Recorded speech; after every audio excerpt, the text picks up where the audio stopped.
मैं हूं आपके साथ गीतिका पंत और स्वागत है आपका 10 का दम में।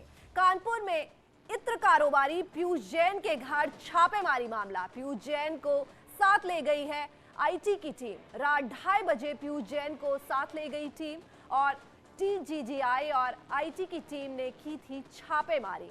अब तक 177 करोड़ रुपए मिलने की जानकारी। तो कानपुर छापेमारी से जुड़ी इस वक्त की ये बड़ी खबर। इत्र कारोबारी पीयूष जैन के घर छापेमारी मामले में पीयूष जैन को साथ ले गई है आईटी की टीम और रात 2:30 बजे पीयूष जैन को साथ ले गई टीम।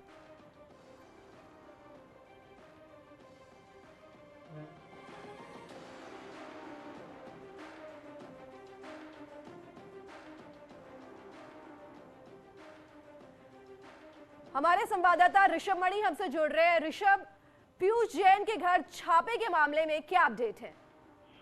देखिए, करीब 3 दिन से ये छापेमारी चल रही है और जो जानकारी मिल रही है उसके मुताबिक कल रात को 2:30 बजे करीब डीजीजीआई और इनकम टैक्स की टीम पीयूष जैन को अपने साथ ले गई है।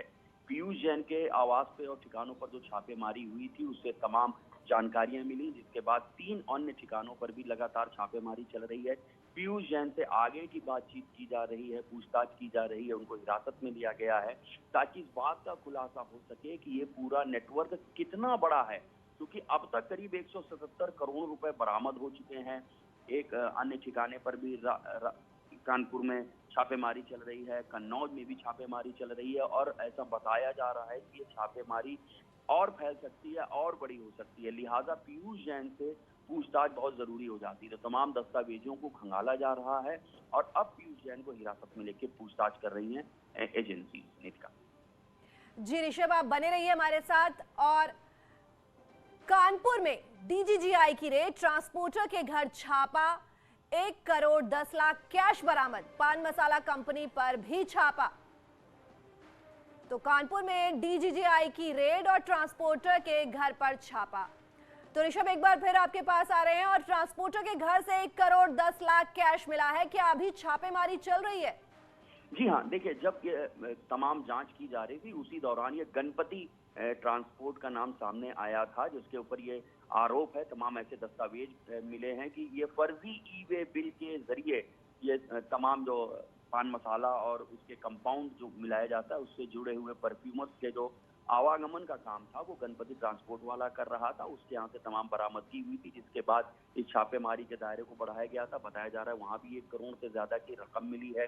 इसके बाद कन्नौज के एक ठिकाने पर पीयूष जैन के छापेमारी हुई है, वहां से भी बताया जा रहा है तकरीबन 4 करोड़ रुपए और 1 करोड़ रुपए के करीब जेवर बरामद हुए हैं। एक अन्य कारोबारी जो कि किसी दूसरे पान मसाले में जो परफ्यूमरी को कंपाउंड को सप्लाई करता है उसके ठिकाने पर भी छापेमारी चल रही है।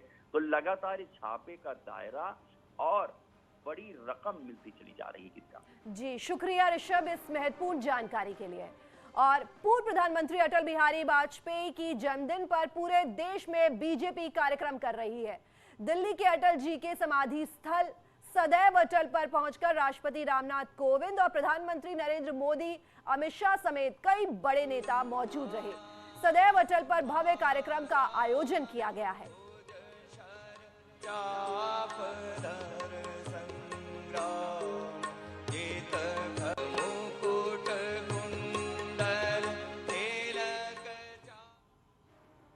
यूपी में स्टूडेंट्स के लिए आज का दिन बेहद खास है। योगी सरकार आज छात्र छात्राओं को टैबलेट और स्मार्टफोन का तोहफा देने जा रही है। 1 लाख युवाओं को फ्री स्मार्टफोन और टैबलेट दिए जाएंगे। सीएम योगी डिजिशक्ति पोर्टल और डिजिशक्ति अध्ययन ऐप भी लॉन्च करेंगे। सभी स्मार्टफोन और टैबलेट में डिजिशक्ति अध्ययन ऐप इंस्टॉल होगा। स्मार्टफोन और टैबलेट के जरिए पढ़ाई के लिए कंटेंट और रोजगार से संबंधित जानकारियां दी जाएंगी।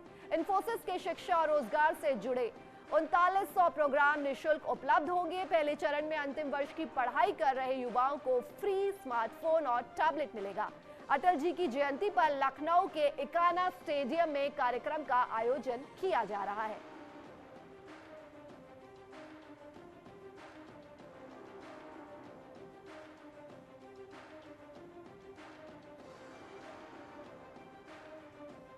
तो 1 लाख छात्र छात्राओं को आज मिलने जा रही है बहुत बड़ी सौगात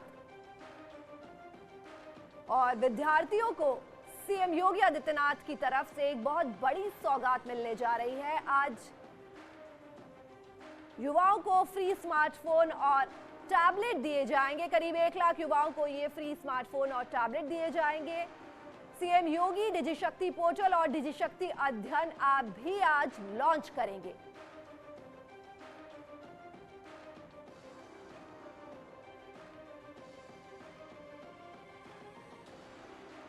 हमारी संवाददाता अनामिका हमसे जुड़ रहे हैं। अनामिका, आज लखनऊ के छात्र छात्राओं के लिए एक बहुत बड़ा दिन है और सीएम योगी आदित्यनाथ जो है वो तोहफे में स्मार्टफोन और टैबलेट जो है वो बांटेंगे।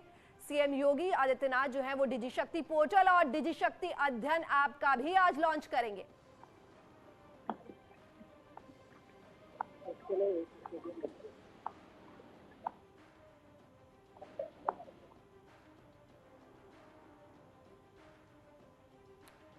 तो आज यूपी के स्टूडेंट्स के लिए एक बड़ा दिन है और हमारे साथ हमारी संवाददाता अनामिका जुड़ रहे हैं। अनामिका, बेहद खास दिन है आज उत्तर प्रदेश के स्टूडेंट्स के लिए, क्योंकि योगी सरकार जो है वो छात्र छात्राओं को टैबलेट और स्मार्टफोन का तोहफा देने जा रहे हैं।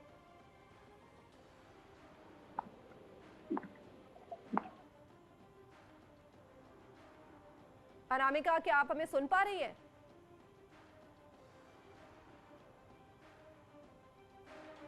शायद तकनीकी खराबी की वजह से अनामिका में सुन नहीं पा रही हैं।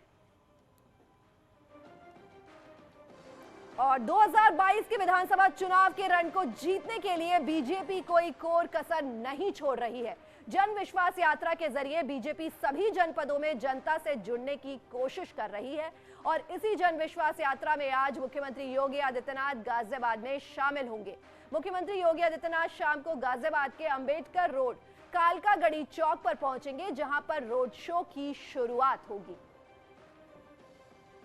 यूपी में चुनावी महासंग्राम शुरू हो चुका है। ऐसे में तमाम पार्टियां भी अपनी अपनी रैलियां निकाल रही हैं। गाजियाबाद में आज का दिन बेहद ही अहम है, क्योंकि खुद मुख्यमंत्री योगी आदित्यनाथ आज यहां से जन विश्वास यात्रा निकालेंगे। ठीक बराबर की तस्वीरें मैं आपको दिखाना चाहूंगा। ये वही चौराहा है, अंबेडकर रोड चौराहा इसको कहा जाता है, कालका गढ़ी चौराहा। यहीं से आज मुख्यमंत्री योगी आदित्यनाथ तकरीबन 6 बजे के करीब अपनी जन विश्वास यात्रा शुरू करेंगे और इसी रास्ते होते हुए आगे की तरफ जाते हुए कोतवाली घंटाघर से होते हुए ये यात्रा वहां पहुंचेगी जहां पर इसका समापन होना है। यानी कि ये यात्रा पहुंचेगी एमएमजी अस्पताल के पास जस्सीपुरे रोड पर, वहां तक इस यात्रा का किया जाएगा। तमाम तैयारियां प्रशासन और प्रशासन की तरफ से पूरी कर ली गई हैं। तो ये कहना बिल्कुल अतिशयोक्ति नहीं होगा कि यूपी में चुनावी बिगुल बजने के बाद तमाम पार्टियां अपने अपने वोटरों को साधने के लिए इस तरह की रैलियां कर रही हैं, जिसमें खुद आज मुख्यमंत्री योगी भी इस दौरान गाजियाबाद आ रहे हैं और यहाँ जितने भी जो उनके वोटर्स हैं उन्हें साधने की कोशिश भी की जाएगी। कैमरा पर्सन सन्नी गौतम के साथ अमित राणा, न्यूज 18 उत्तर प्रदेश। और रेल मंत्री अश्विनी वैष्णव ने वाराणसी रेलवे स्टेशन का जायजा लिया। इस दौरान रेल मंत्री ने रेलवे स्टेशन पर सुबह की चाय पी। रेल मंत्री के साथ कई अधिकारी भी मौजूद थे। चाय के साथ रेल मंत्री ने वेंडर से बातचीत भी की और रेलवे स्टेशन की सुविधाओं का जायजा भी लिया।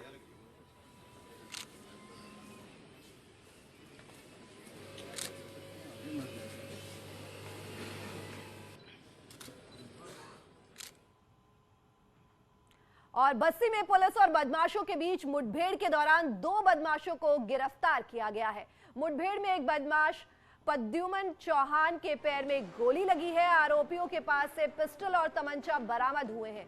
कैंट थाना के नहलालीपुर शमशान के पास ये मुठभेड़ हुई है।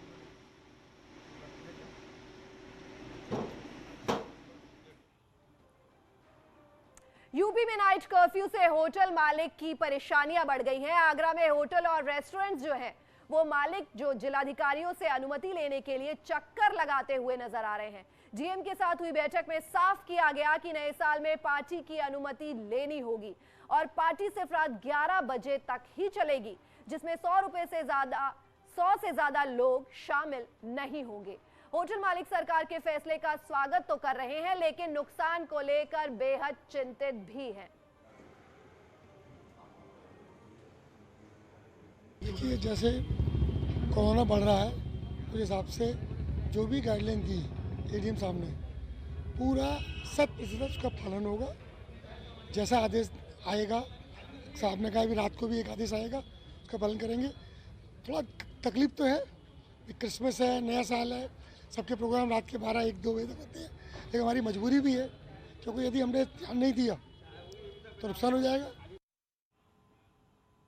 और हरक सिंह रावत की नाराजगी दूर, सीएम धामी से हुई हरक सिंह की बातचीत के बाद माने हरक सिंह रावत, कोई इस्तीफा नहीं हुआ। मदन कौशिक, पार्टी में सब कुछ ठीक है, ये कहना है मदन कौशिक का। तो उत्तराखंड सियासत से जुड़ी इस वक्त की बड़ी खबर। ये कुछ भी नहीं है, ऑल इज वेल, सब ठीक है। कोई इस्तीफा नहीं दिया, ना हरक सिंह जी ने दिया, ना किसी अन्य ने दिया। जो भी समाचार आपके चैनल पर आ रहे हैं, मैं समझता हूं कि वो उनमें सत्यता नहीं है। और मेरी बातचीत हुई है कल, तो कोई इस्तीफा नहीं हुआ है। मीटिंग छोड़कर चले गए सर देर रात। मीटिंग पूरी, देखिए मीटिंग पूरी हुई है। मीटिंग के बाद मुझे जानकारी ली है मैंने आज, मीटिंग के बाद मेडिकल कॉलेज को लेकर उन्होंने नाराजगी व्यक्त की कि मेरे यहाँ मेडिकल कॉलेज बनना है, उस पर उनकी नाराजगी थी।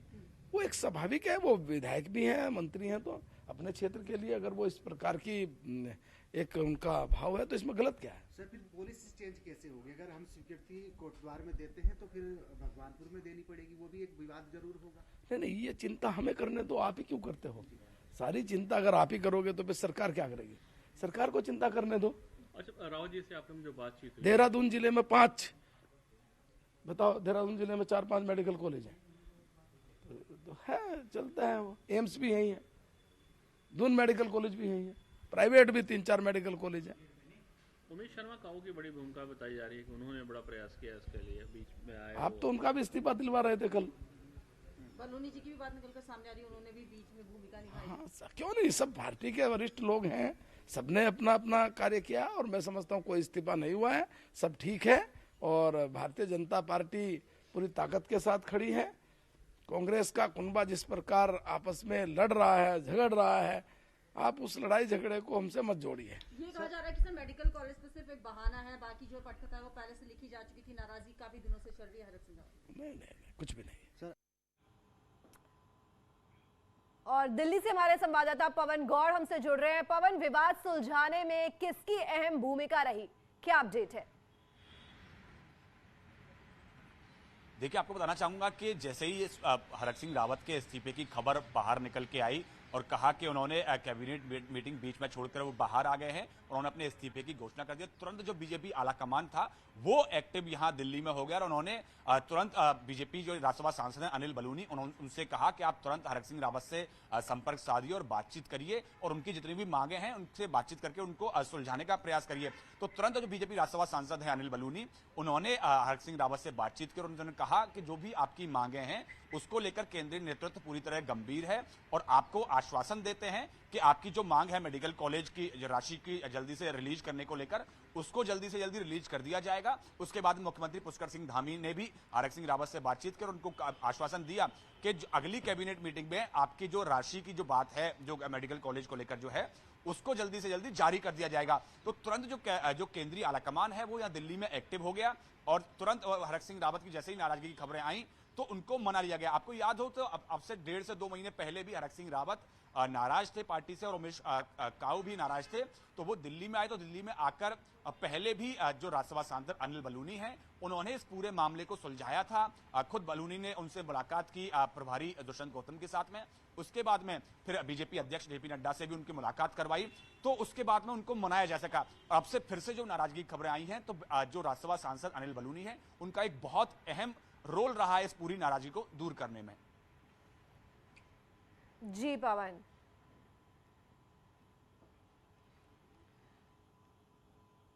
तो हरक सिंह की जो नाराजगी थी वो सीएम धामी से बातचीत करने के बाद दूर हो गई और मदन कौशिक का ये कहना है कि कोई इस्तीफा जो है वो नहीं हो रहा है।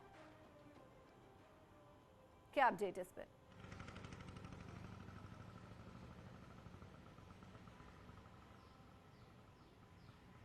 जी पवन, क्या आप हमें सुन पा रहे हैं?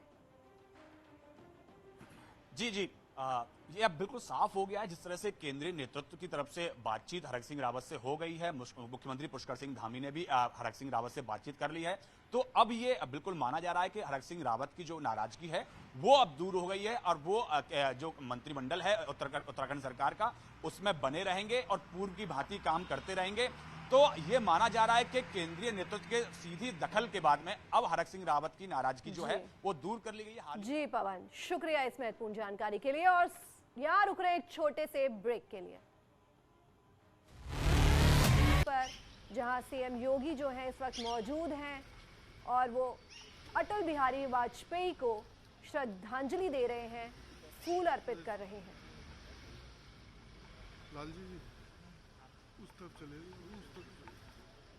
तो अटल बिहारी वाजपेयी की 97वीं जयंती पर सीएम योगी आदित्यनाथ जो हैं वो उनको नमन कर रहे हैं और श्रद्धांजलि दे रहे हैं।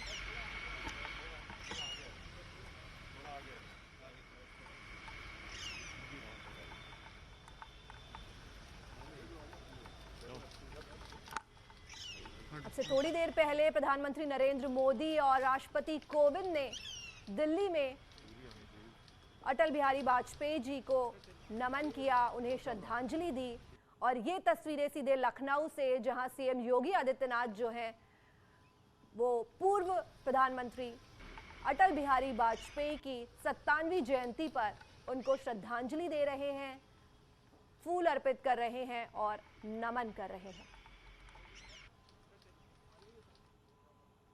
तो ये सीधी लाइव